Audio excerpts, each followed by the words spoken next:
that we as a people, particularly our youth, epitomize of having abundant promise and the unsuppressed thirst to perform and to succeed.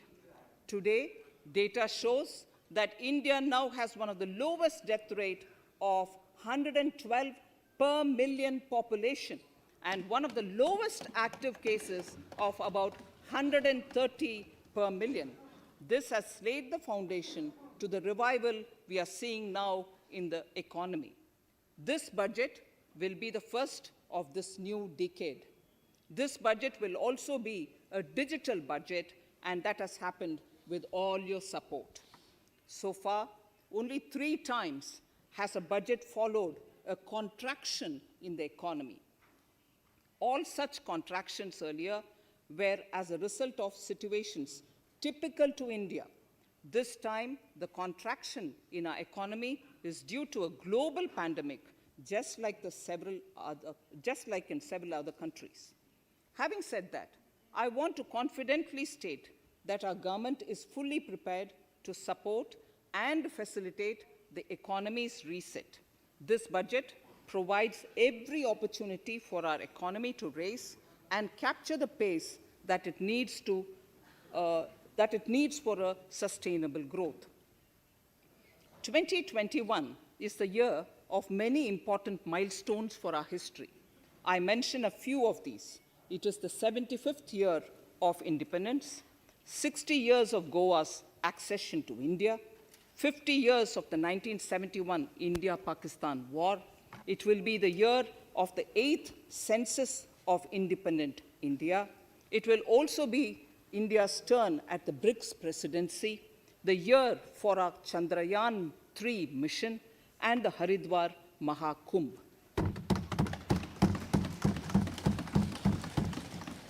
Honorable Speaker, before I commence Part A of the budget, I want to take a moment to acknowledge how isolating and distancing seemed like insurmountable challenges for a country like ours that has people coming together in times of crisis.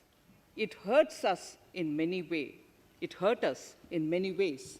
I bow my head in respect to every citizen for the endurance shown in facing what was an undeniably a tough year for all our physical and mental well-being.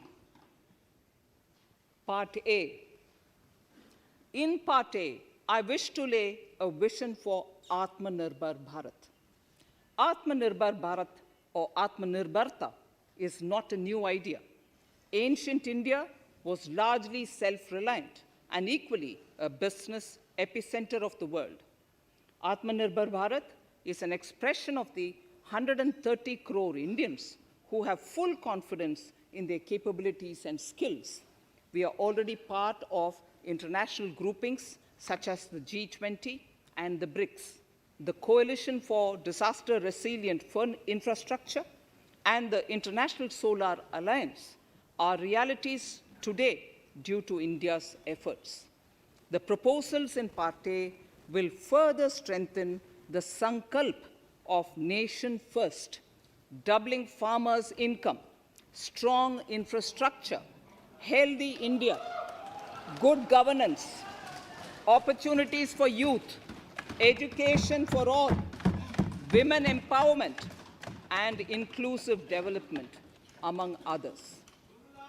Additionally, also on the path to fast implementation are the 13 promises we had made in the budget of 2015-16, which were to materialize during the Amrit Mahotsav of 2022 on the 75th year of our independence. They too resonate with the vision of Atmanirbharta. The budget proposals for 21-22 rest on 6 pillars: health and well-being, physical and financial capital and infrastructure, inclusive development for aspirational India, reinvigorating human capital, innovation and R&D, and as 6th, minimum government and maximum governance. I now move to talking about the first pillar, health and well-being. Even at the outset, I would like to say that the investment on health infrastructure in this budget has increased substantially. Progressively, as institutions absorb more, we shall commit more. Taking a holistic approach to health, we focus on strengthening three areas: preventive, curative, and well-being. Health systems.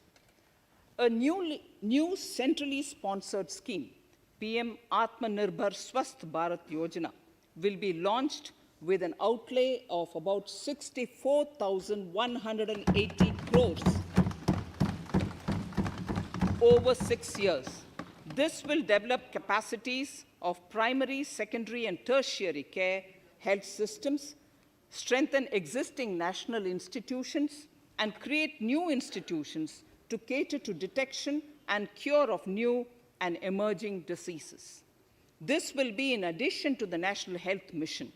The main interventions under the scheme are support for over 17,000 rural and 11,000 urban health and wellness centers, setting up integrated public health labs in all districts, and 3,382 block public health units in 11 states, establishing critical care hospital blocks in 602 districts and 12 central institutions, strengthening of National Center for Disease Control, its 5 regional branches and 20 metropolitan health surveillance units, expansion of the integrated health information portal to all states and UTs to connect all public health labs, operationalization of 17 new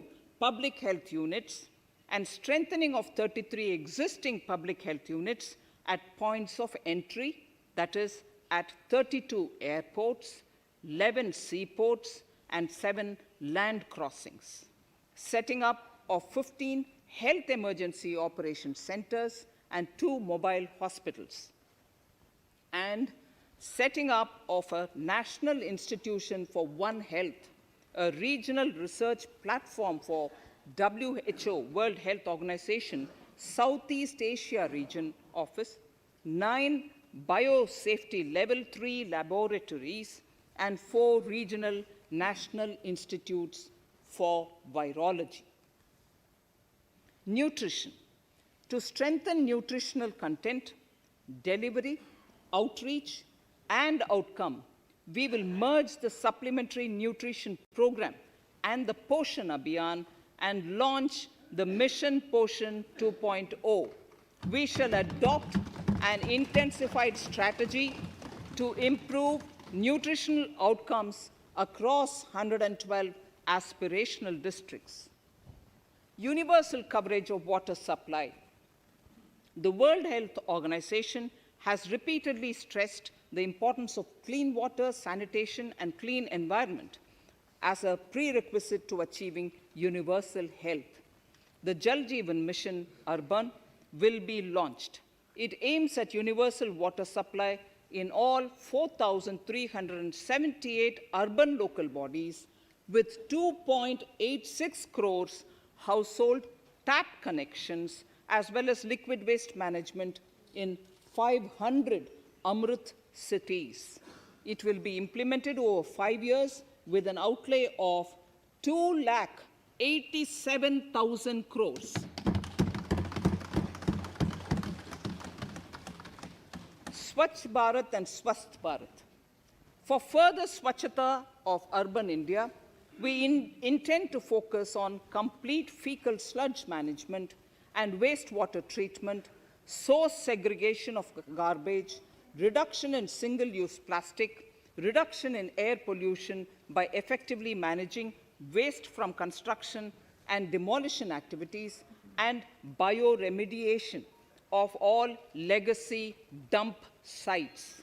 The Urban Swachh Bharat Mission 2.0 will be implemented with a total financial allocation of 1,41,678 crores over a period of 5 years from 2021. Clean air. To tackle the burgeoning problem of air pollution, I propose to provide an amount of 2,217 crores of rupees for 42 urban centers with a million-plus population in this budget. Scrapping policy.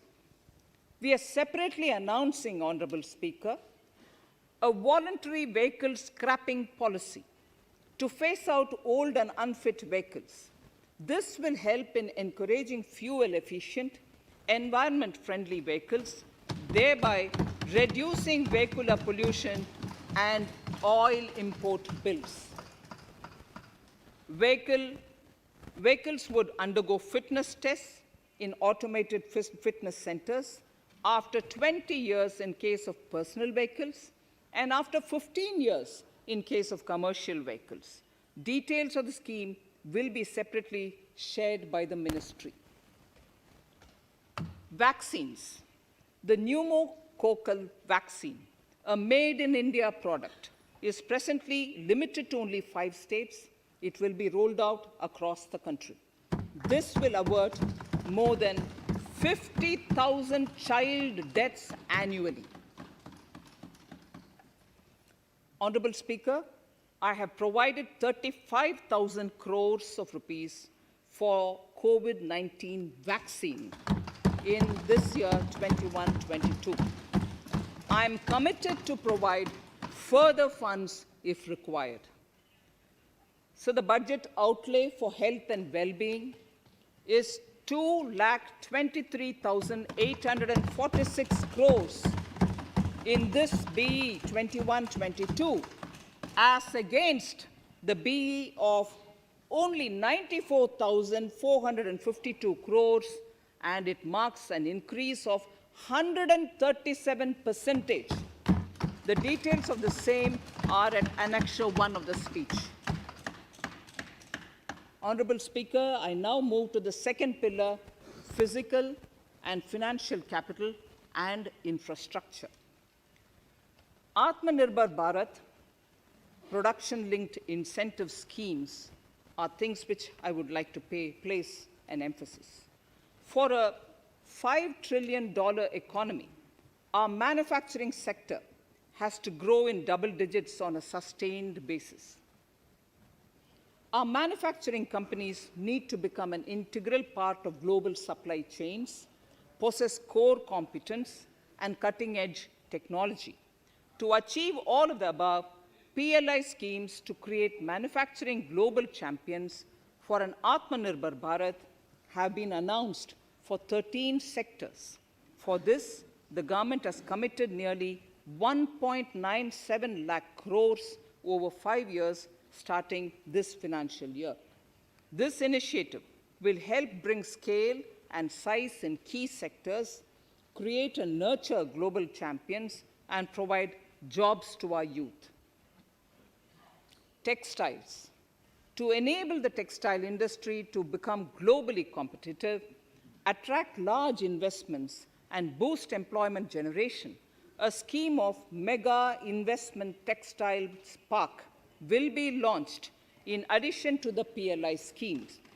This will create world-class infrastructure with plug-and-play facilities to create global champions in exports.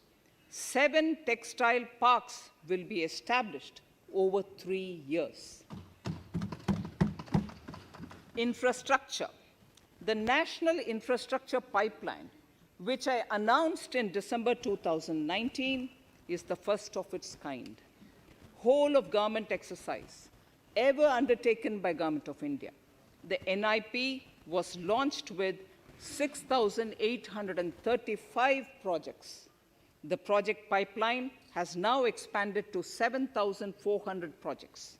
Around 217 projects worth rupees 1.10 lakh crores under some key infrastructure ministries have been completed. The NIP is a specific target which this government is committed to achieving over the coming years. it will require major increase in funding from both the government and the financial sector. In this budget, I propose to take concrete steps to do this in 3 ways. Firstly, by creating the institutional structures. Secondly, by a big thrust on monetizing assets. And thirdly, by enhancing the share of capital expenditure in central and state budgets. Infrastructure needs long-term debt financing. A professionally managed development financial institution is necessary to act as a provider, enabler, and catalyst for infrastructure financing. Accordingly, I shall introduce a bill to set up a development financial institution. I have provided a sum of 20,000 crore rupees to capitalize this institution.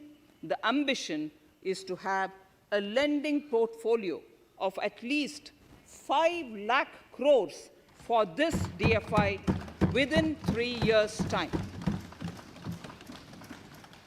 Debt financing of InvITs and REITs by foreign portfolio investors will be enabled by making suitable amendments in the relevant legislations. This will further ease access of finance to InvITs and REITs, thus augmenting funds for infrastructure and real estate sectors. Asset monetization. Monetizing operating public infrastructure. Monetizing operating public infrastructure assets is a very important financing option for new infrastructure construction. A national monetization pipeline of potential brownfield infrastructure assets will be launched. An asset monetization dashboard will also be created for tracking the progress and to provide visibility to investors. Some important measures in the direction of monetization are National Highways Authority of India and the PGCIL each have sponsored one InvIT that will attract international and institutional investors. 5 operational roads with an estimated enterprise value of 5,000 crores of rupees are being transferred to the NHAI InvIT.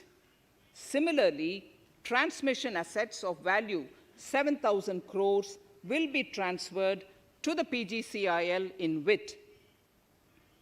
Railways will monetize dedicated freight corridor assets for operations and maintenance after commissioning. A next lot of airports will be monetized for operations and management concessions.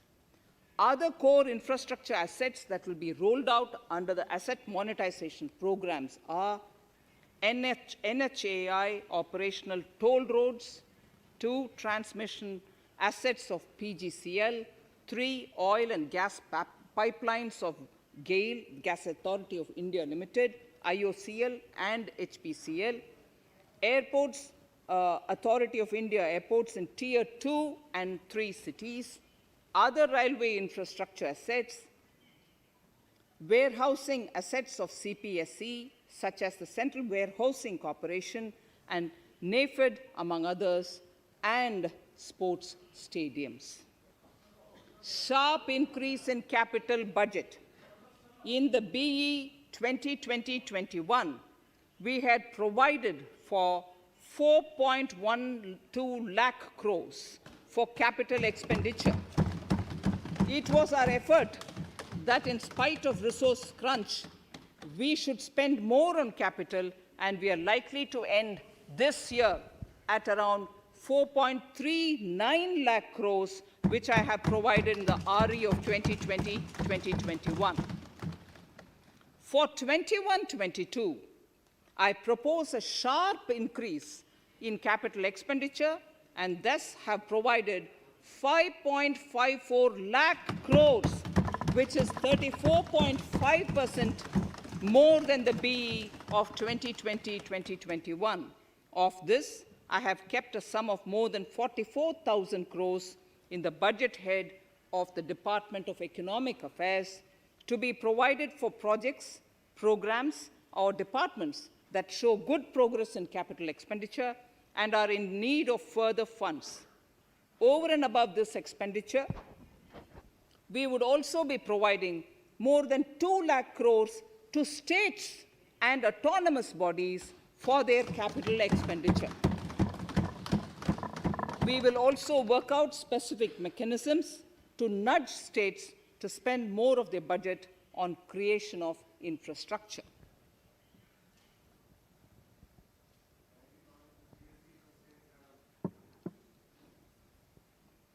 Roads and highways infrastructure. More than 13,000 kilometer length of roads at a cost of 3.3 lakh crores has already been awarded under the 5.35 lakh crores Bharatmala Pariyojana project, of which 3,800 kilometers have been constructed. By March 2022, we would be awarding another 8,500 kilometers and complete an additional 11,000 kilometers of national highway corridors. To further augment road infrastructure, more economic corridors are also being planned. Some are 3,500 kilometers of national highway works in the state of Tamil Nadu at an investment of 1.03 lakh crores. These include Madurai-Kollam corridor, Chittoor-Tachur corridor, and construction will start next year. Second, 1,100 kilometers of national highway works in the state of Kerala at an investment of 65,000 crores, including 600 kilometer section of Mumbai-Kanyakumari corridor in Kerala. Third, 675 kilometers of highway works in the state of West Bengal at a cost of 25,000 crores, including upgradation of existing road Kolkata-Siliguri.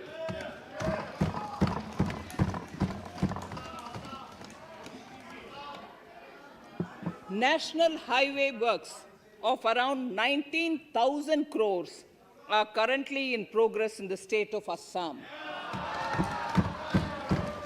Further works of more than 34,000 crores covering more than 1,300 kilometers of national highways will be undertaken in the state in the coming 3 years.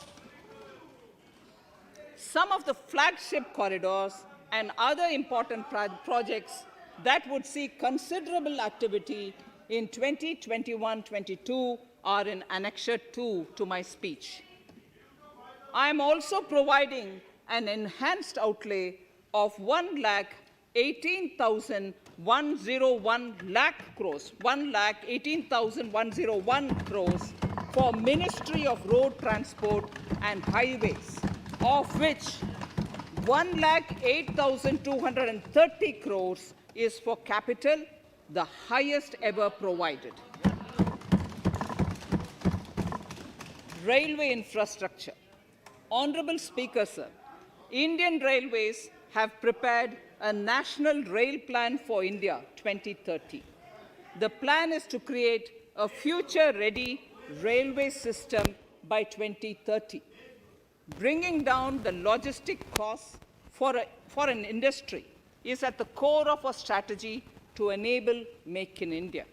It is expected that Western Dedicated Freight Corridor and Eastern Dedicated Freight Corridor will be commissioned by June 2022. The following additional initiatives are also proposed. The Sonnagar-Gomo sections, 263 kilometers of Eastern dedicated freight corridor will be taken up in PPP mode in this year itself. Gomo-Dankuni section of 274.3 kilometers will be also taken up shortly in short succession. We will undertake future dedicated freight corridor projects, namely East Coast Corridor from Kharagpur to Vijayawada, East-West Corridor from Bhusawal to Kharagpur to Dankuni, and North-South Corridor from Itarsi to Vijayawada. Detailed project reports will be undertaken in the first phase. Broad gauge route kilometers, RKM as they refer to, electrified is expected to reach 46,000 kilometers, 46,000 RKMs. That is 72% by end of 2021 from 41,548 RKMs on 1st October 2020. 100% electrification of broad gauge routes will be completed by December 2023. For passenger convenience and safety, the following measures are being proposed. We will introduce the aesthetically designed Vista Dome LHB coach on tourist routes to give better travel experience to passengers. The safety measures undertaken in the past few years have borne results. To further strengthen this effort, high-density network and highly utilized network routes of Indian Railways will be provided with an indigenously developed automatic train protection system that eliminates train collision due to human error. I am providing a record sum of 1,10,055 crores for railways, of which 1,07,100 crores is for capital expenditure only. Urban infrastructure. We will work towards raising the share of public transport in urban areas through expansion of metro rail networks and augmentation of city bus services.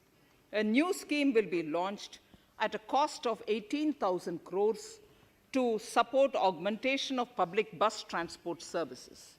The scheme will facilitate deployment of innovative PPP models to enable private sector players to finance, to acquire, to operate, and to maintain over 20,000 buses. The scheme will boost the automobile sector, provide fillip to economic growth, create employment opportunities for our youth, and enhance ease of mobility for urban residents. A total of 702 kilometers of conventional metro is operational, and another 1,016 kilometers of metro and RRTS is under construction in 27 cities. Two new technologies, that is Metro Light and Metro Neo, will be deployed to provide metro rail systems at much lesser cost with same experience, convenience, and safety in Tier 2 cities and peripheral areas of Tier 1 cities also. Central counterpart funding will be provided to Kochi Metro Railway Phase 2 of 11.5 kilometer at a cost of 1,957.05 crores. Chennai Metro Railway Phase 2 of 118.9 kilometers at a cost of 63,246 crores. Bengaluru Metro Railway Project Phase 2A and 2B of 58.19 kilometers at a cost of 14,788 crores.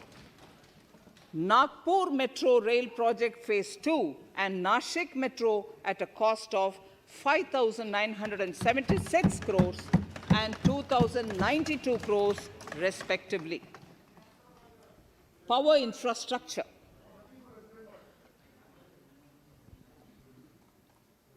The past 6 years have seen a number of reforms and achievements in power sector. We have added 139 gigawatts of installed capacity, connected an additional 2.8 crore households, and added 1.41 lakh circuit kilometers of transmission lines. The distribution companies across the country are monopolies, either government or private. There is a need to provide choice to the consumers by promoting competition.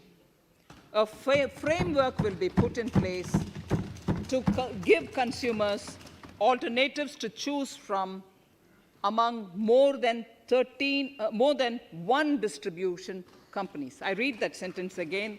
A framework will be put in place to give consumers alternatives to choose from among more than one distribution company.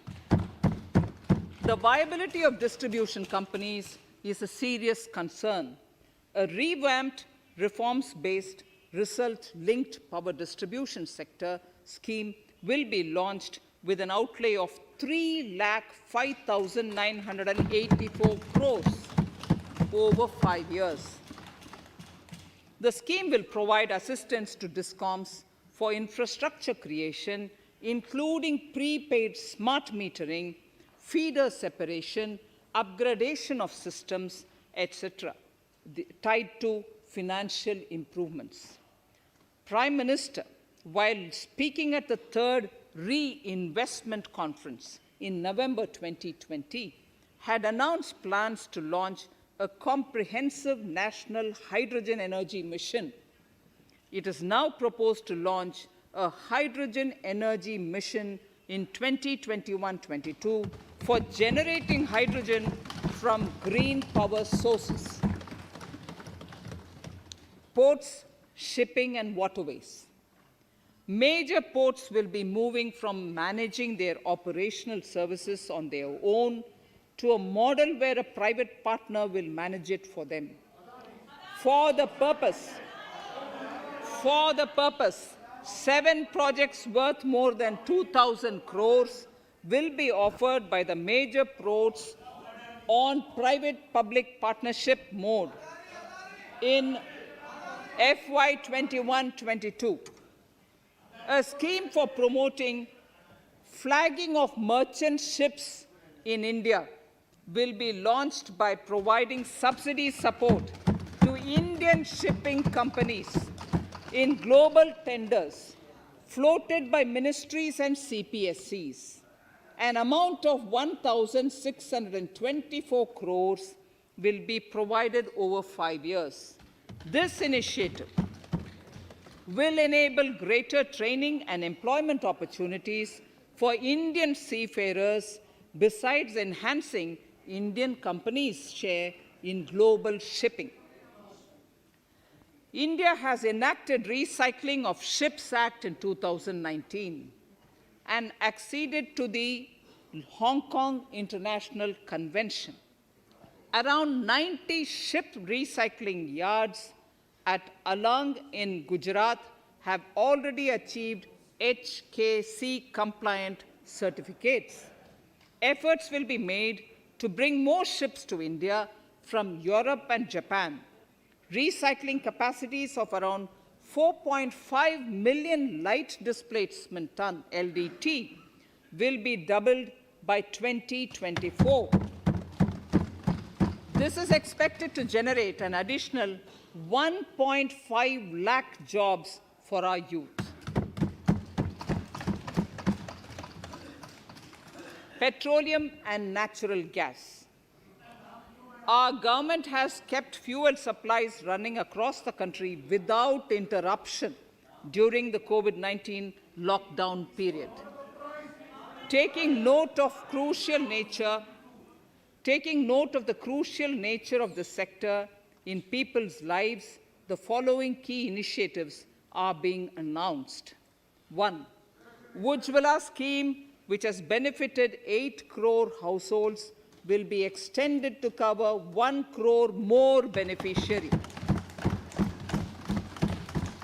We will add 100 more districts in next 3 years to the city gas distribution network.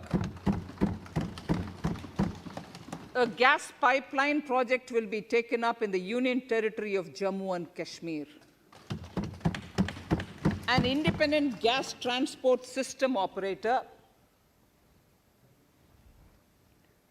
will be set up for facilitation and coordination of booking of common carrier capacity in all natural gas pipelines on a non-discriminatory open access basis. Financial capital. I propose to consolidate the provisions of the SEBI Act 1992, Depositories Act 1996, Securities Contracts Regulation Act 1956, and Government Securities Act 2007 into a rationalized single Securities Markets Code. The government would support the development of a world-class fintech hub at the GIFT IFSC. To instill confidence amongst the participants in corporate bond market during times of stress and to generally enhance secondary market liquidity, it is proposed to create a permanent institutional framework. The proposed body would purchase investment-grade debt securities both in the stressed and normal times and help in the development of the bond market.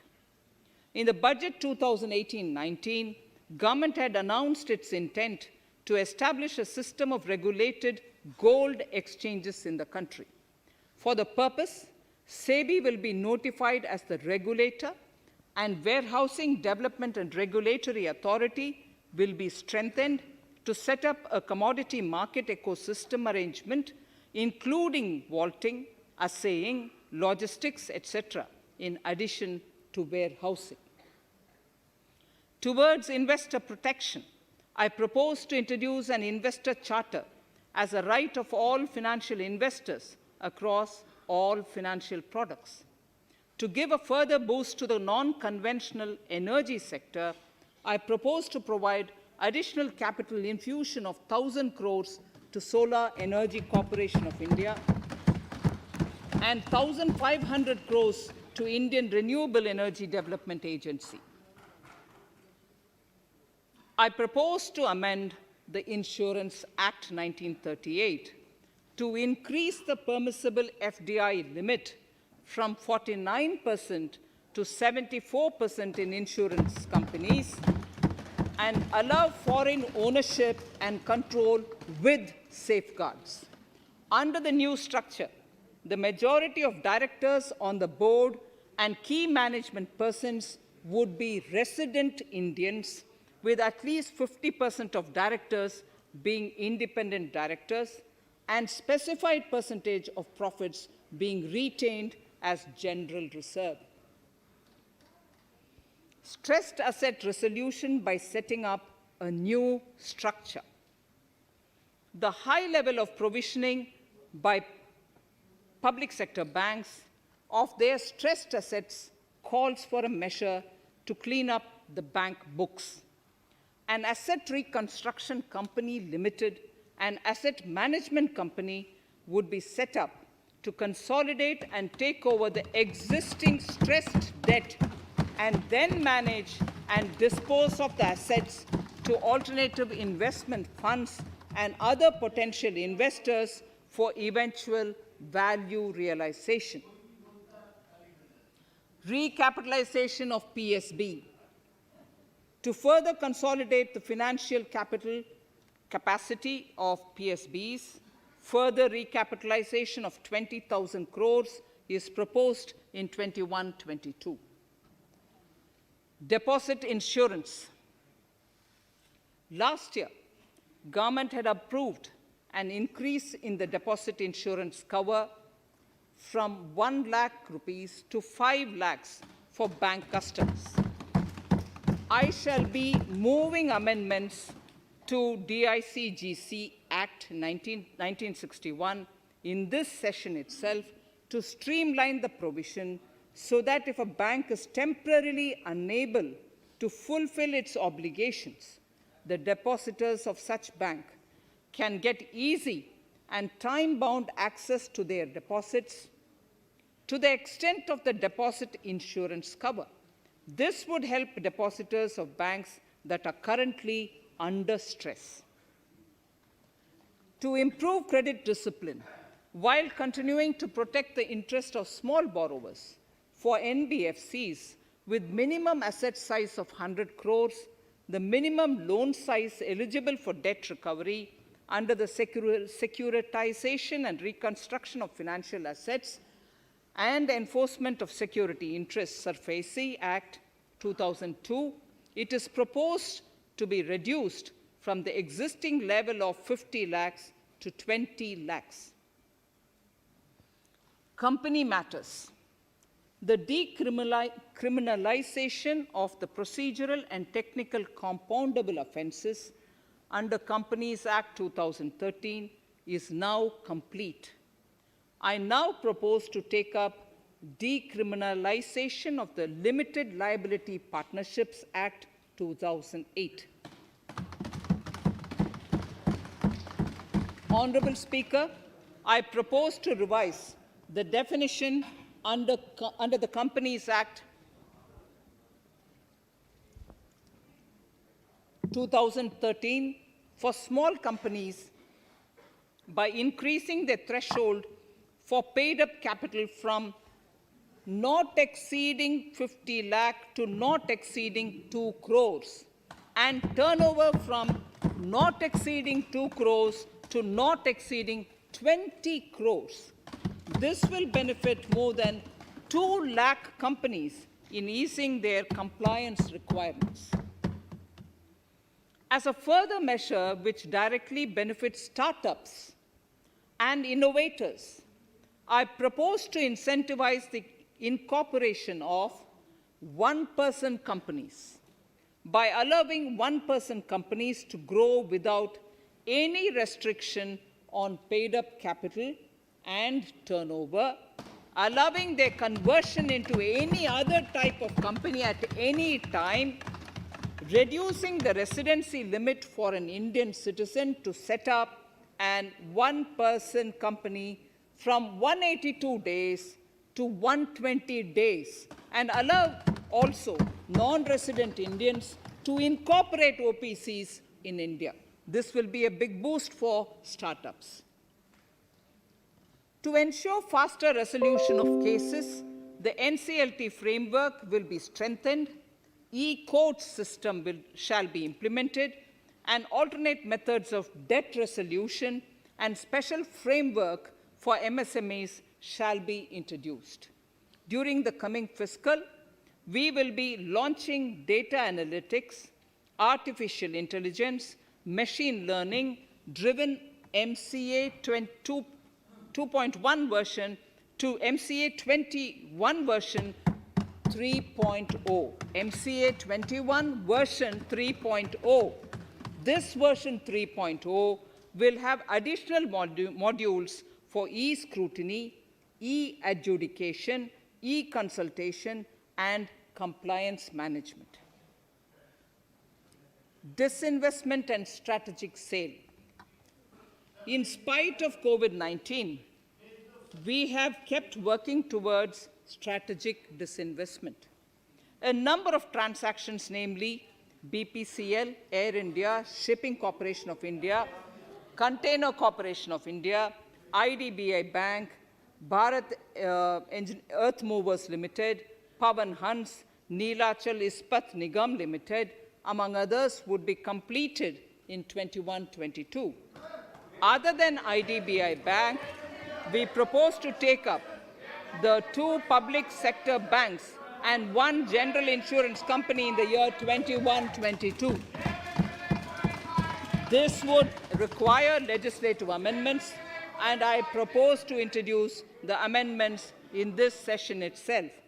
In 21-22, we would also bring the IPO of LIC, for which I am bringing the requisite amendments in this session itself. In the Atmanirbhar package, I had announced that we will come out with a policy of strategic disinvestment of public sector enterprises. I'm happy to inform the House that the government has the government has approved the said policy. The policy provides a clear roadmap for disinvestment in all non-strategic and strategic sectors. We have kept 4 areas that are strategic, where bare minimum CPSEs will be maintained and rest privatized. In the remaining sectors of all CPSEs will be privatized. The main highlights of the policy are mentioned in Annexure 3. To fast forward the disinvestment policy, I'm asking NITI to work out on the next list of center public sector companies that would be taken up for strategic disinvestment. To similarly incentivize states to take to disinvestment of their public sector companies, we will work out an incentive package of central funds to states. Idle assets will not contribute to Atmanirbhar Bharat. The non-core assets largely consist of surplus land with government ministries and departments and public sector enterprises.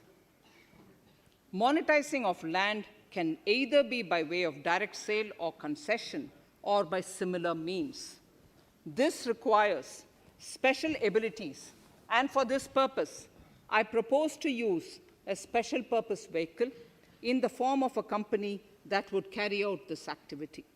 In order to ensure timely completion of closure of sick or loss-making CPSEs, we will introduce a revised mechanism that will ensure timely closure of such units. I have estimated 1,75,000 crores as receipts from disinvestment in BE 21-22.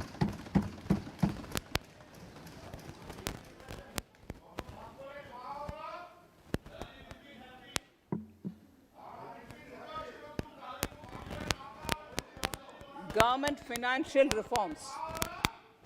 Under the Treasury single account, the TSA system, autonomous bodies directly draw funds from the government's account at the time of actual expenditure, saving interest costs. We will extend the TSA system for universal application from 21-22. On the recommendation of the 15th Finance Commission, we have undertaken a detailed exercise to rationalize and bring down the number of centrally sponsored schemes. This will enable consolidation of outlays for better impact. The government is committed to the development of multi-state cooperatives and will provide all support to them. To further streamline the ease of doing business for cooperatives, I propose to set up a separate administrative structure for them. So the third pillar of Atmanirbhar Bharat, inclusive development for aspirational India. Honorable Speaker, sir, under this pillar, I will cover agriculture and allied sectors, farmers' welfare and rural India, migrant workers and labor, and financial inclusion. Agriculture. Our government is committed to the welfare of farmers. The MSP regime has undergone a sea change to assure price that is at least 1.5 times the cost of production across all commodities.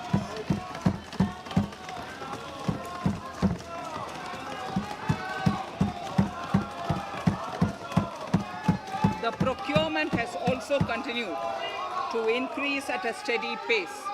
This has resulted in increase in payment to farmers substantially. In case of wheat, a total amount paid to farmers in 2013-14, Honorable Speaker, sir, the data that I give now is important for all honorable members to kindly hear. In case of wheat, the total amount paid to farmers in 2013-14 was 33,874 crores. In 2019-20, it was 62,802 crores. And even better, Honorable Speaker, in 2020-2021, this amount paid to farmers was 75,060 crores.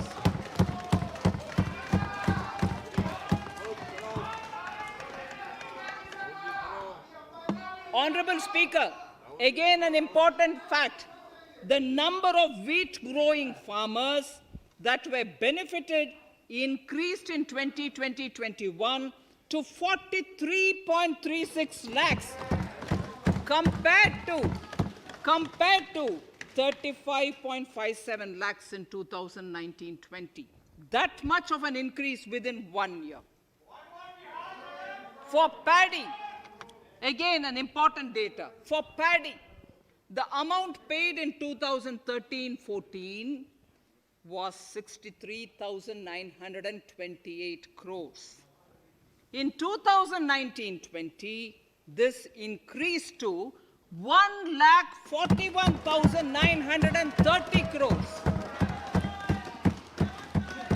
Even better, in 2020-2021, this is further, in 2020-21,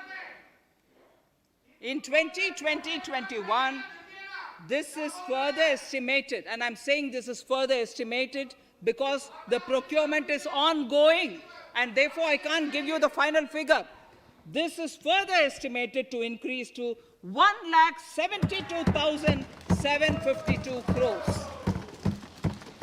The number of farmers benefited increased from 1.24 crores in 2019-20 to 1.54 crores in 2020-21.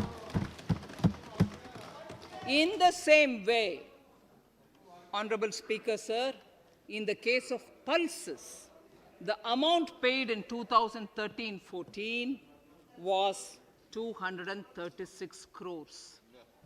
In 2019-20, this was increased to 8,285 crores.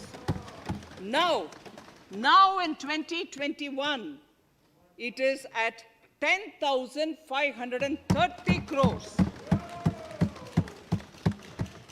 More than 40 times increase from 2013-14. The receipts to cotton farmers have seen a stupendous increase from 90 crores in 2013-14 to 25,974 crores in, I'm giving you data as of 27th January 2021, this is bound to increase. From 90 crores for cotton farmers in 2013-14 to 25,974 crores in 2021. All the details in complete narration is available in Annexure 4 to my speech. Early this year, Honorable Prime Minister had launched the Swamitwa scheme. Under this, a record of rights is being given to property owners in villages. Up till now, about 1.80 lakh property owners in 1,241 villages have been provided cards. I propose during 21-22 to extend this to cover all states and union territories. To provide adequate credit to our farmers, I have enhanced the agricultural credit target to 16.5 lakh crores in this year. We will focus on ensuring increased credit flow to animal husbandry, Pashupalan, dairy, and to Matsyakar, to the fisheries. We are enhancing the allocation to the Rural Infrastructure Development Fund from 30,000 crores to 40,000 crores. The Micro Irrigation Fund, with a corpus of 5,000 crores, has been created under NABARD. I propose to double it by augmenting it by another 5,000 crores. To boost value addition in agriculture and allied products and their exports, the scope of Operation Green Scheme that is presently applicable to only tomatoes, onions, and potatoes will be enlarged to include 22 perishable crops. Around 1.68 lakh crore farmers, around 1.68 crore farmers are registered, and 1.14 lakh crores of rupees trade value has been carried out through e-NAMs, the National Agricultural Market. Keeping in view the transparency and the competitiveness that e-NAM has brought into the agricultural market, 1,000 more mandis will be integrated with e-NAM. Honorable Speaker, sir, with all this, the Agricultural Infrastructure Fund would be made available to the APMCs for augmenting their infrastructure facilities.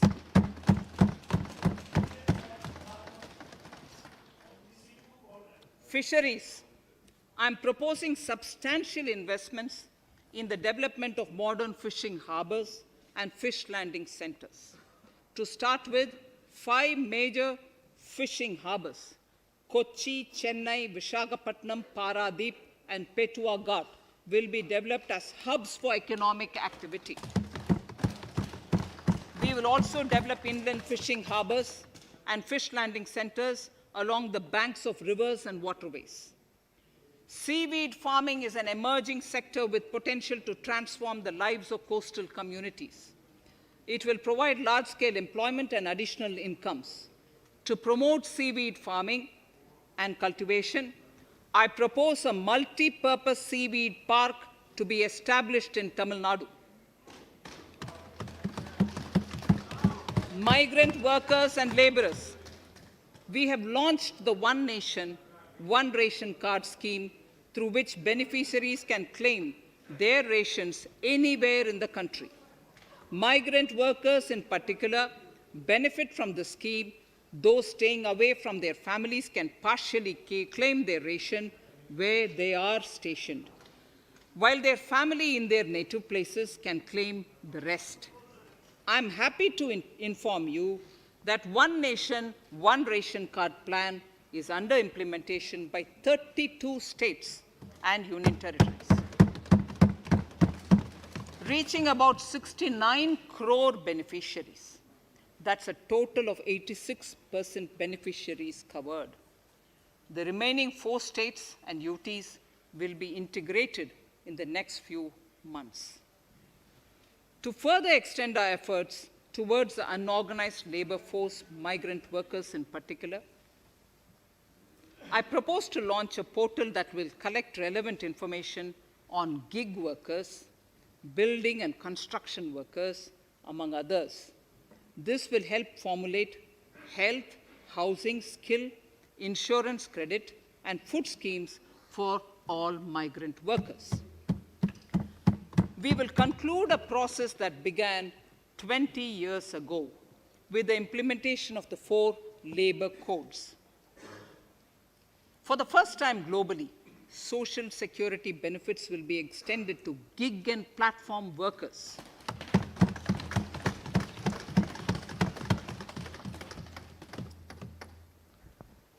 Minimum wages will apply to all categories of workers, and they will all be covered by the Employees State Insurance Corporation.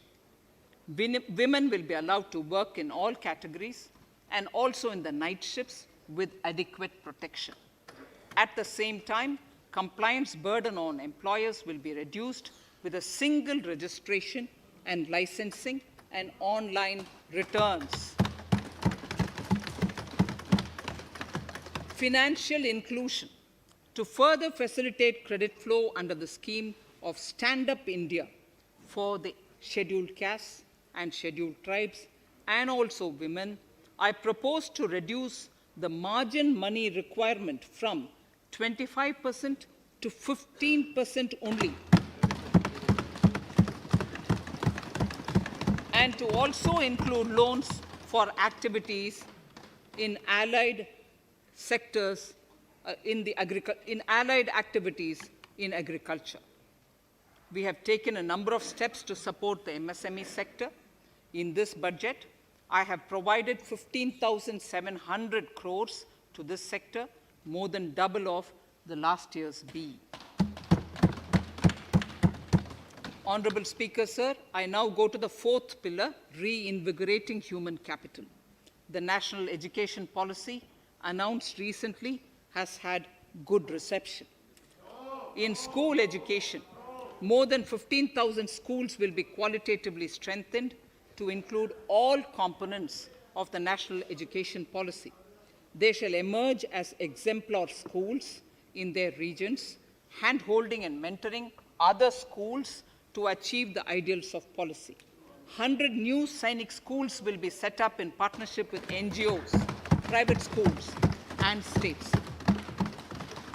Higher education.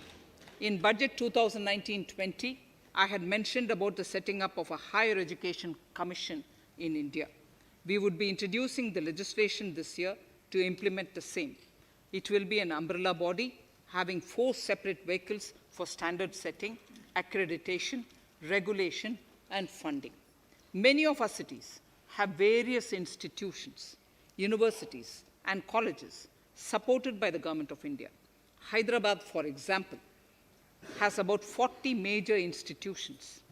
In 9 such cities, we will create a formal umbrella structure so that these institutions can have better synergy while also retaining their internal autonomy. A glue grant will be set aside for this purpose. For accessible higher education in Ladakh, I propose to set up a central university in Leh.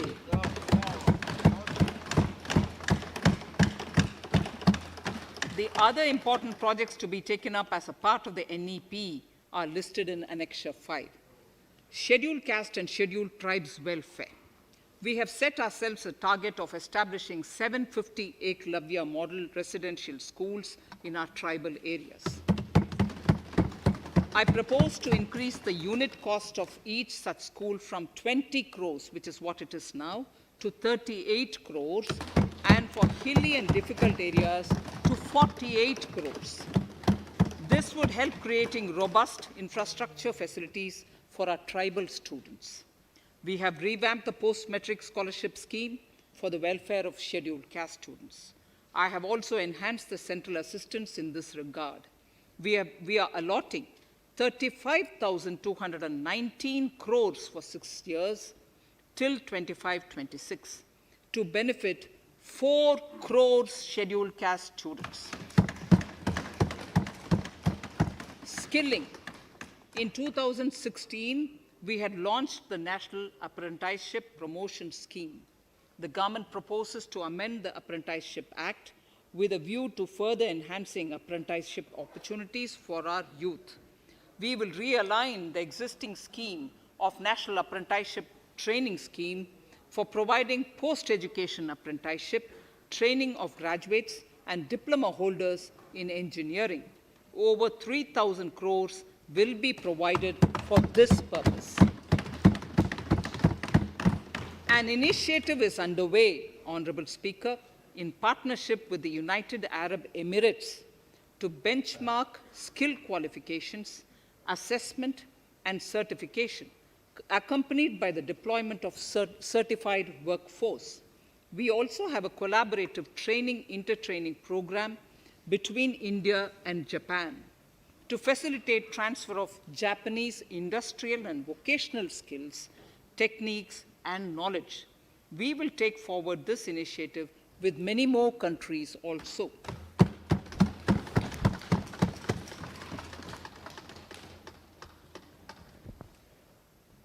Innovation and R&D. In my budget speech of 2019, I had announced the National Research Foundation. We have now worked out the modalities, and the NRF outlay will be of 50,000 crores over 5 years. It will ensure that the overall research ecosystem in the country is strengthened with focus on identified national priority thrust areas. There has been a manifold increase in digital payments in the recent past. To give a further boost to digital transactions, I earmarked 1,500 crores for a proposed scheme that will provide financial incentive to promote digital mode of payment. We will undertake a new initiative, National Language Translation Mission. This will enable the wealth of governance and policy-related knowledge on the internet being made available in major Indian languages. The new Space India Limited, a PSU under the Department of Space, will execute the PSLV CS-51 launch, carrying the Amazonia satellite from Brazil, along with a few smaller Indian satellites. As part of the Gaganyaan mission activities, 4 Indian astronauts are being trained on generic spaceflight aspects in Russia. The first unmanned launch is slated for December 2021. Our oceans are a storehouse of living and non-living resources. To better understand this realm, we will launch a deep ocean mission with a budget outlay of more than 4,000 crores over 5 years. This mission will cover deep ocean survey exploration and projects for the conservation of deep sea biodiversity. I come to the 6th pillar, Honorable Speaker, minimum government, maximum governance. Honorable Speaker, sir, this is the last of the 6 pillars. This will outline plans for reforms in one of our core principles of minimum government, maximum governance. We have taken a number of steps to bring reforms in tribunals in the last few years for speedy delivery of justice. Continuing with the reforms process, I now propose to take further measures to rationalize the functioning of tribunals. We have introduced the National Commission for Allied Healthcare Professionals Bill in Parliament. National Commission for Allied Healthcare Professionals Bill in the Parliament, with a view to ensure transparent and efficient regulation of 56 allied healthcare professionals. Additionally, to bring about transparency, efficiency, and governance reforms in the nursing profession, the National Nursing and Midwifery Commission Bill will be introduced by the government for passing. To have ease of doing business for those who deal with government or CPSEs and carry out contracts, I propose to set up a conciliation mechanism and mandate its use for quick resolution of contractual disputes. This will instill confidence in private investors and contractors. Honorable Speaker, sir, the forthcoming census could be the first digital census in the history of India.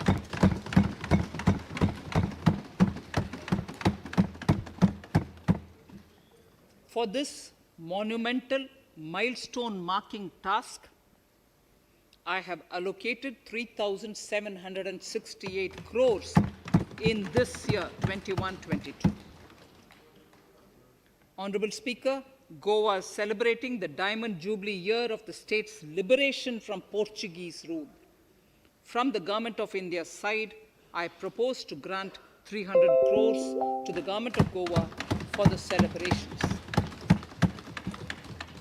I propose to provide 1,000 crores for the welfare of tea workers, especially women and children in Assam and West Bengal. A special scheme will be devised for the same.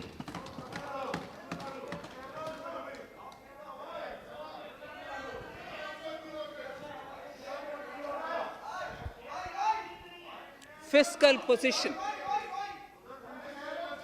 Fiscal position. In these last few paragraphs,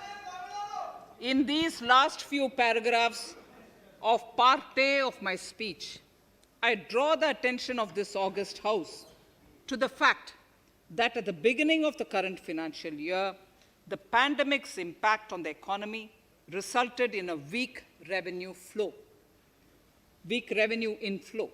This was combined with high expenditure to provide essential relief to vulnerable sections of the society, especially the poor, the women, scheduled castes, and scheduled tribes. Unlike many other countries, we opted for a series of medium-sized packages during the pandemic so that we could calibrate and target our response according to the evolving situation. Once the health situation stabilized and the lockdown was being slowly lifted, we switched to ramping up government spending so as to revive domestic demand. As a result, against an original BE expenditure of 30.42 lakh crores for 2020-21, our RE estimates are 34.50 lakhs, 30.42 now within the year going up to 34.5 lakh crores. We have maintained quality of expenditure. The capital expenditure estimated in the RE is 4.39 lakh crores as against 4.12 lakh crores in the BE stage.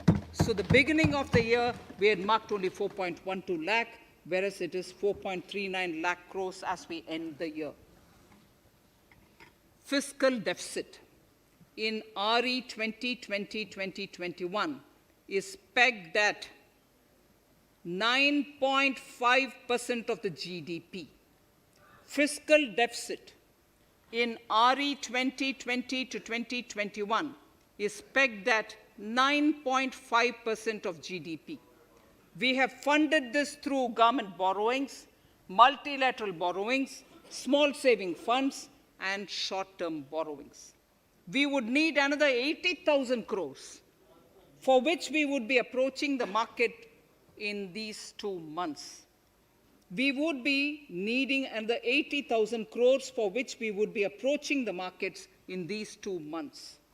To ensure that the economy is given the required push, our BE estimates for expenditure in 21-22 are 34.83 lakh crores.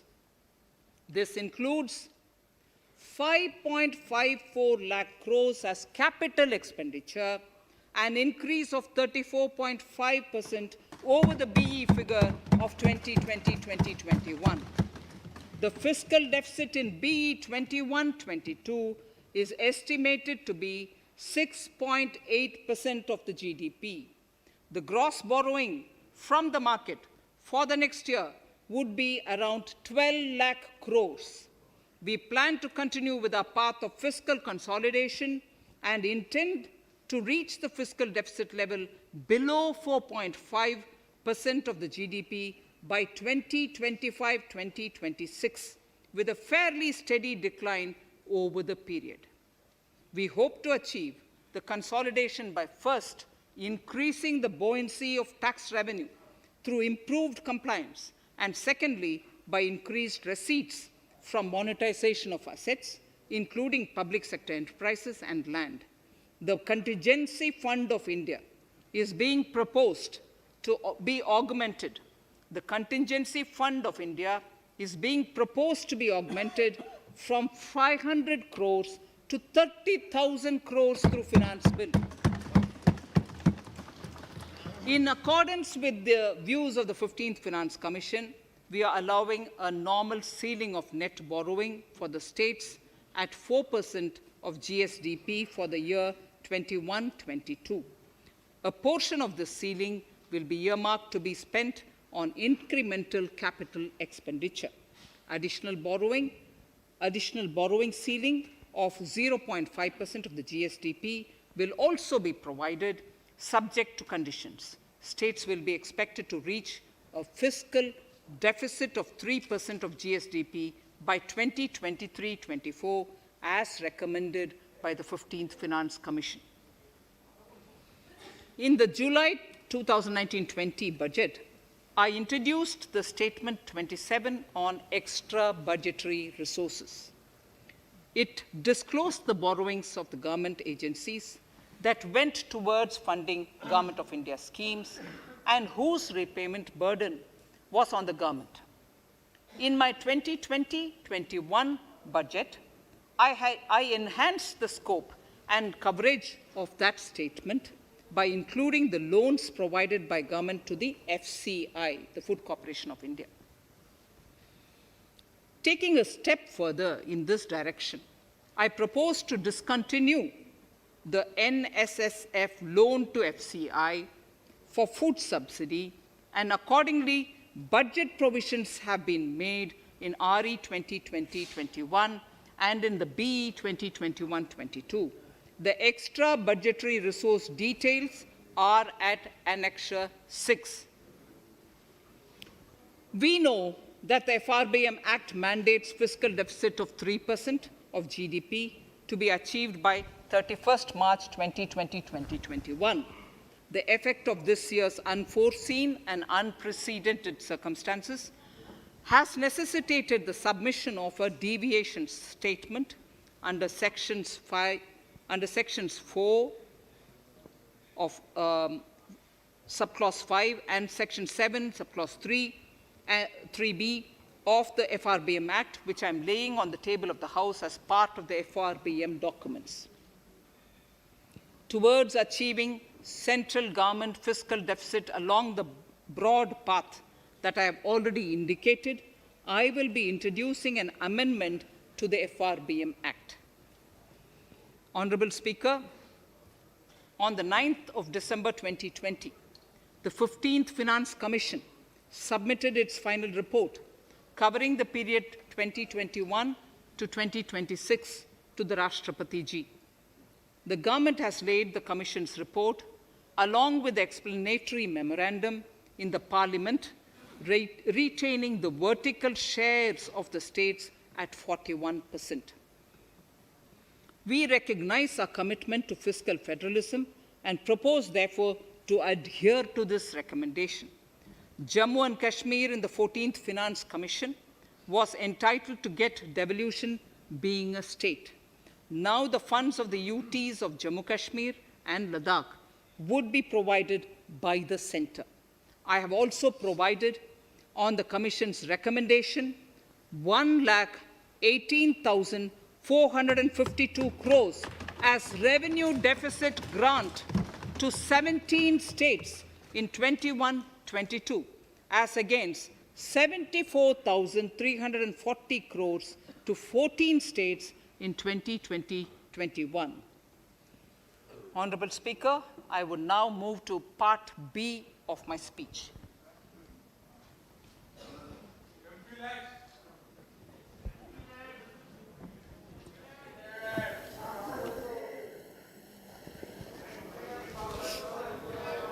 Honorable Speaker, the world is facing a serious challenge of the pandemic and its aftershock.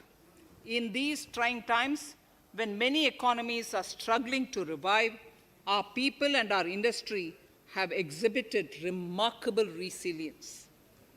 As I mentioned already, post-pandemic, a new world order seems to be emerging, one in which Asia is poised to occupy a prominent position, and India will have a leading role therein. In this scenario, our tax system has to be transparent, efficient, and should promote investments and employment in our country. At the same time, it should put minimum burden on our taxpayers. I borrow the words of Thiruvalluvar, the saint. Yetralum, Eatalum, Kathalum, Katha Vagutalum, Nalla Valladarasu. A king or a ruler is the one who creates and acquires wealth, protects and distributes it for common good. Tirukkural. Direct tax proposals. Keeping this in mind, the words of Tirukkural, Our government introduced a series of reforms in the direct tax system for the benefit of our taxpayers and economy. Few months prior to the pandemic, in order to attract investments, we slashed our corporate tax rate to make it among the lowest in the world. The dividend distribution tax too was abolished. The burden of taxation on small taxpayers was eased by increasing rebates. In 2020, the return filers saw a dramatic increase to 6.48 crores from 3.31 crores in 2014.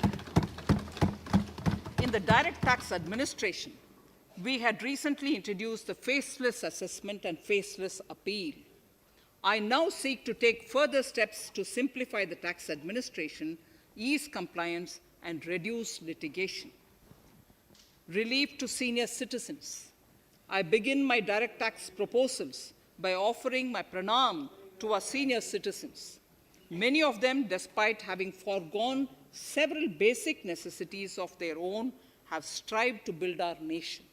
Now, in the 75th year of independence of our country, when we continue our endeavor with renewed vigor, we shall reduce compliance burden on our senior citizens who are 75 years of age and above. For senior citizens who only have pension and interest income, I propose exemption from filing their income tax returns.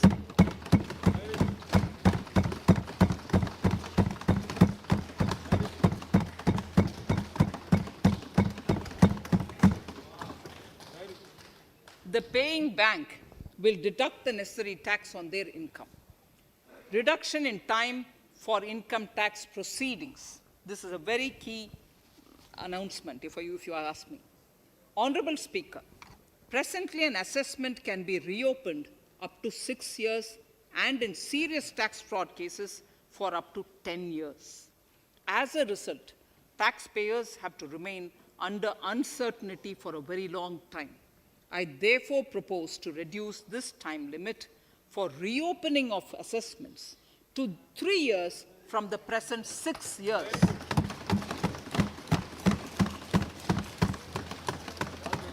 In serious tax evasion cases too, only where there is evidence of concealment of income of 50 lakh or more in a year. In serious tax evasion cases too, only where there is evidence of concealment of income of 50 lakh or more in a year can the assessment be reopened up to 10 years.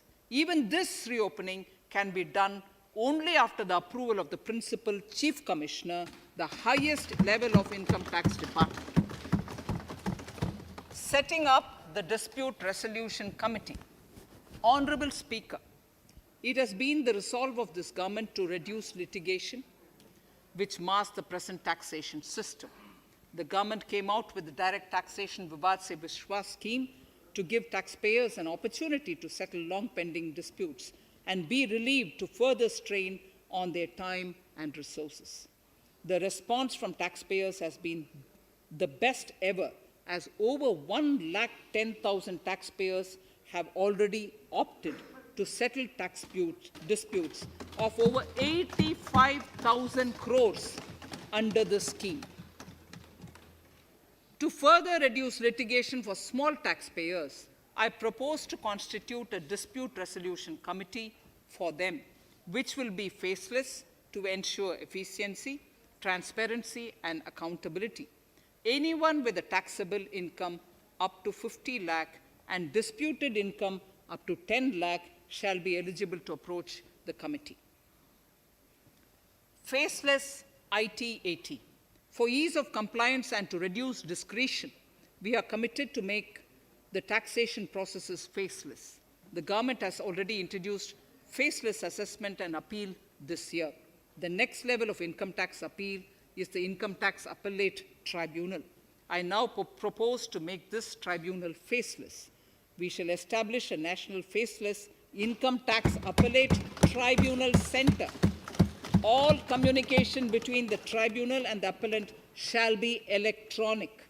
Where personal hearing is needed, it shall be done through video conferencing. Relaxations to NRI. When non-resident Indians return to India, they have issues with respect to their accrued incomes in their foreign retirement accounts. This is usually due to mismatch in taxation period. They also face difficulties in getting credit for Indian taxes in foreign jurisdictions.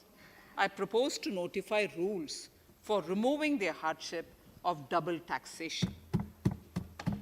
Exemption from audit. Currently, if your turnover exceeds 1 crore, you have to get your accounts audited.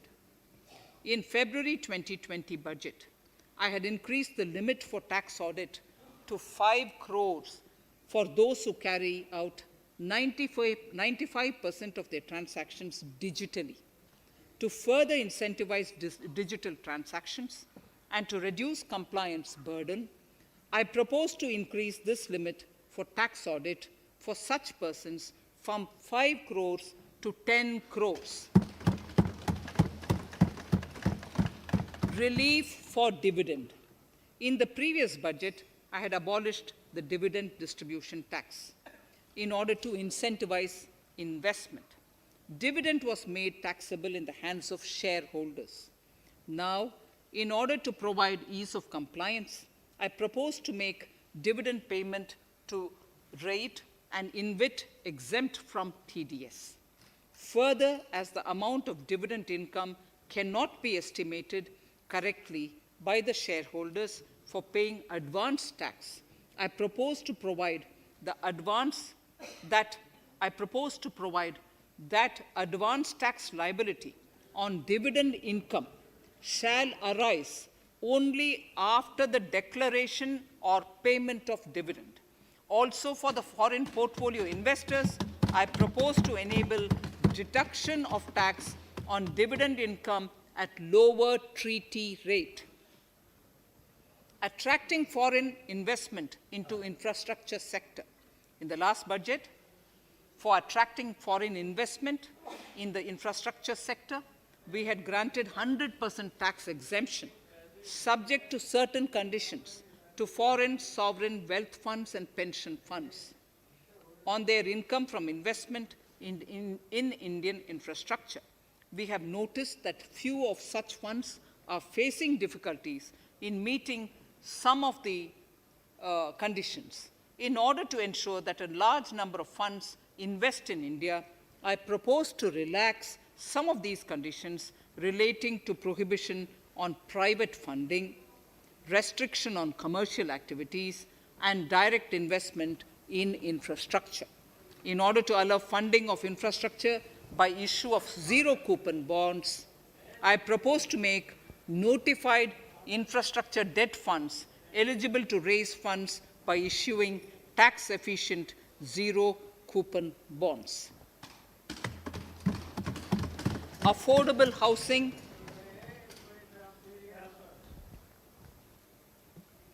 Affordable housing and rental housing. This government sees housing for all and affordable housing as priority areas. In July 2019 budget, I provided an additional deduction of interest amounting to 1.5 lakh for loan taken to purchase an affordable house. I propose to extend the eligibility of this condition by 1 more year to 31st March 2022.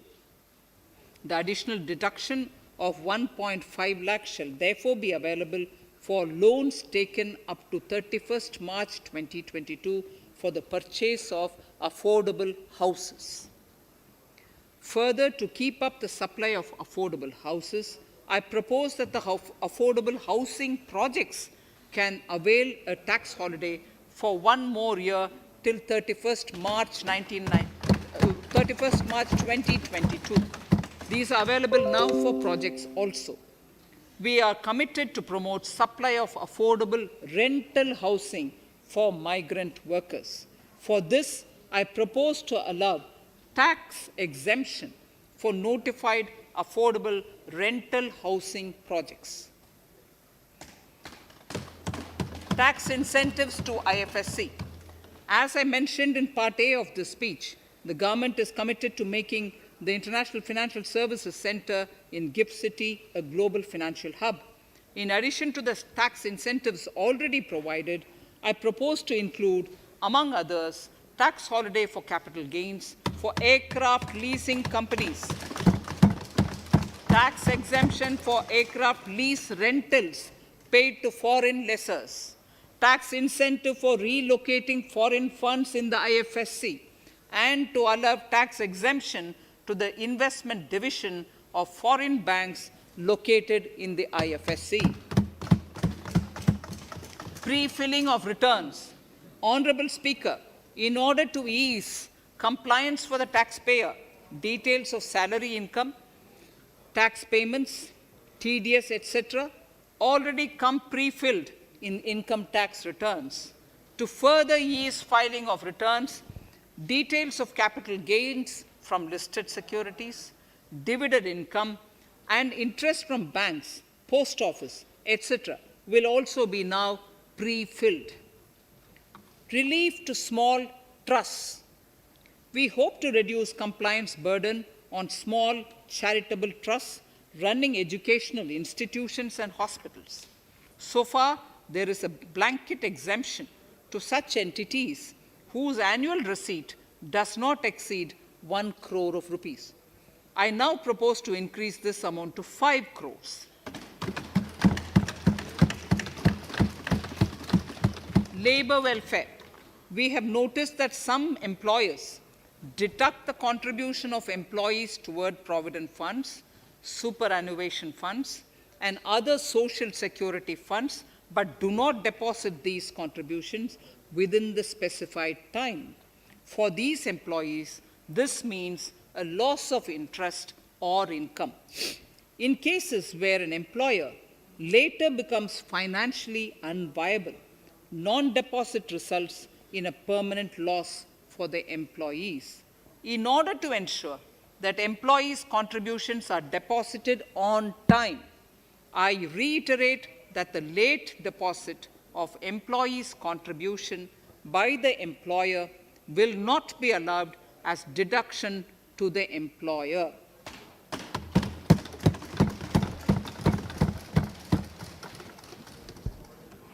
Incentives for startups. In order to incentivize startups in the country, I propose to extend the eligibility for claiming tax holiday for startups by 1 more year, till 31st March 2022. Further, in order to incentivize funding for the startups, I propose to extend the capital gains exemption for investment in startups by 1 more year, till 31st March 2022. Sir, I now come to indirect tax proposals. GST. Before I come to my indirect tax proposals, I would like to appraise the House on GST. The GST is now 4 years old, and we have taken several measures to further simplify it. Some of the measures include nil return through SMS, quarterly return and monthly payment for small taxpayers, electronic invoice system, validated input tax statements, pre-filled editable GST return, and staggering of returns filing. The capacity of GST and system has also been enhanced. We have also deployed deep analytics and artificial intelligence to identify tax evaders and fake billers and launched special drives against them. The results speak for themselves. We have made record collections in the last few months. The GST Council has painstakingly thrashed out thorny issues. As chairperson to the Council, I want to assure this House that we shall take every possible measure to smoothen the GST further and to remove anomalies such as inverted duty structure. Custom duty rationalization. Our custom duty policy should have the twin objective of promoting domestic manufacturing and helping India get on to global value chain and export better The thrust now has to be on easy access to raw materials and exports of value-added products. Towards this, last year, we started overhauling the customs duty structure, eliminating 80 outdated exemptions. I also thank everyone who responded overwhelmingly to a crowdsourcing call for suggestions on this revamp. I now propose to review more than 400 old exemptions this year. I repeat, I now propose to review more than 400 old exemptions this year. We will conduct this through extensive consultations, and from 1st October 2021, we will put in place a revised customs duty structure free of distortions. I also propose that any new customs duty exemptions, therefore, henceforth will have validity up to 31st March, following 2 years from the date of the issue. Electronic and mobile phone industry. Domestic electronic manufacturing has grown rapidly.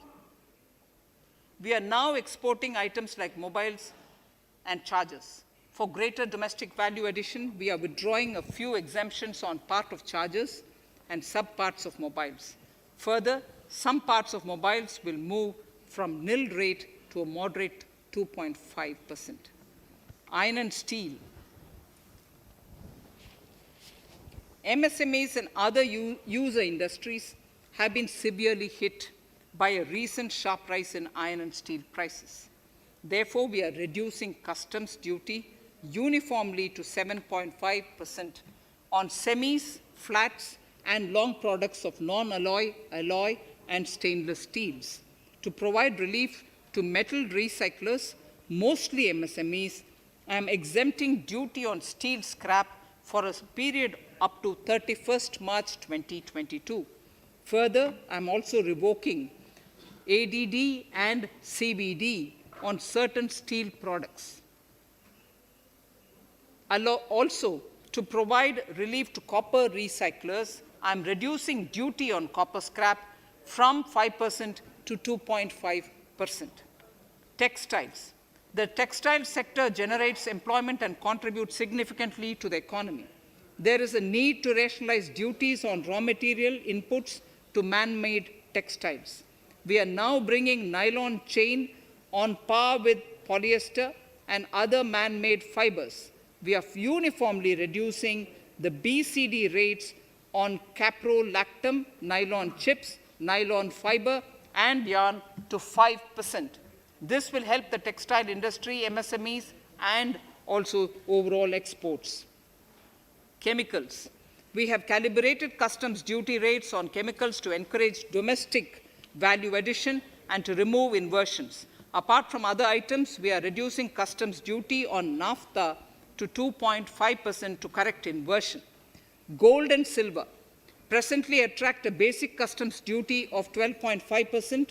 Since the duty was raised from 10% in July 19, prices of precious metals have risen sharply. To bring it closer to previous levels, we are rationalizing customs duty on gold and silver. Renewable energy. In Part A, we have already acknowledged that solar energy has huge promise for India. To build up domestic capacity, we will notify a phased manufacturing plan for solar cells and solar panels. At present, to encourage domestic production, we are raising duty on solar inverters from 5% to 20% and on solar lanterns from 5% to 15%. Capital equipment and auto parts. There is immense potential in manufacturing heavy capital equipment domestically. We will comprehensively review the rate structure in due course. However, we are revising duty rates on certain items immediately. We propose to withdraw exemptions on tunnel boring machine. It will attract a customs duty of 7.5% and its parts a duty of 2.5%. We are raising customs duty on certain auto parts to 15% to bring them on par with general rate on auto parts. MSME products. We are proposing certain changes to benefit MSMEs. We are increasing duty from 10 to 15% on steel screws and plastic builderwares. On prawn feed, we increase it from 5 to 15%. We are rationalizing exemption on import of duty-free items as an incentive to exporters of garments, leather, and handicraft items. Almost all of these items are made domestically by our MSMEs. We are withdrawing exemption on imports of certain kinds of leathers as they are domestically produced in good quantity and quality, mostly by MSMEs. We are also raising customs duty on finished synthetic gemstones to encourage domestic processing. Agriculture products to benefit farmers. We are raising customs duty on cotton from nil to 10%, on raw silk and silk yarn from 10 to 15%. We are also withdrawing end-use-based concession on denatured ethyl alcohol. Currently, rates are being uniformly calibrated to 15% on items like maize, bran, rice bran, oil cake, and animal feed additives. There is an immediate need to improve agricultural infrastructure so that we produce more while also conserving and processing agricultural output efficiently. This will ensure enhanced remuneration for our farmers. To earmark resources for this purpose, I propose an agricultural infrastructure and development cess on a small number of items. However, while applying this cess, we have taken care not to put additional burden on consumers on most items. Rationalization of procedures and easing of compliance. For their judicious application, we propose certain changes in the provisioning related to ADD, anti-dumping duty, and CVD, countervailing duty levies. To complete customs investigation, we are prescribing definite timelines. In 2020, we rolled out the Turant Customs Initiative, which brought in faceless, paperless, and contactless customs measures. With effect from September 2020, we have implemented a new procedure for administration of rules of origin. This has helped in putting a check on misuse of FTAs. The specific details of direct and indirect tax changes proposed are listed in the annexure to my speech. Honorable Speaker, sir, with these words, I commend the budget to this august House. Thank you.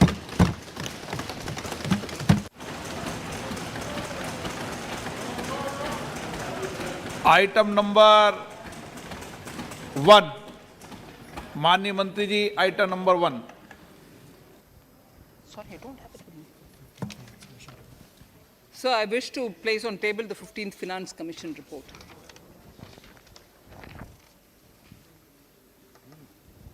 Item number 3, माननीय मंत्री जी। Sir, I wish to lay on the table the following statements under Section 3(1) of the Fiscal Responsibility and Budget Management Act 2003, the medium-term fiscal policy, fiscal policy strategy statement, and macroeconomic framework statement.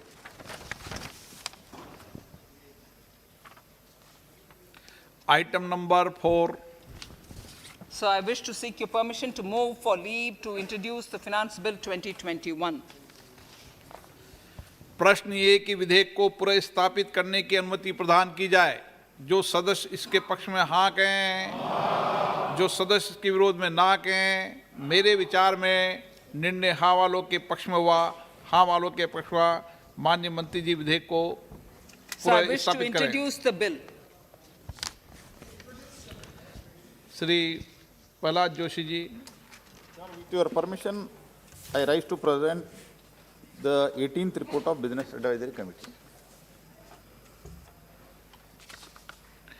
माननीय सदस्यगण, माननीय वित्त मंत्री जी के budget भाषण की प्रतियां प्रकाशक फलक पर उपलब्ध है। सदस्य अपनी प्रति प्रकाशन फलक से प्राप्त कर सकते हैं। माननीय सदस्यगण, जैसा कि आपको समाचार 2 के माध्यम से पहले सूचित किया जा चुका है कि बजट की प्रतियां आपको मेंबर्स पोर्टल के माध्यम से उपलब्ध कराई जा रही है। सभा की कार्रवाई मंगलवार दिनांक 2 फरवरी 2021 को दोपहर 4 बजे तक के लिए स्थगित की जाती है।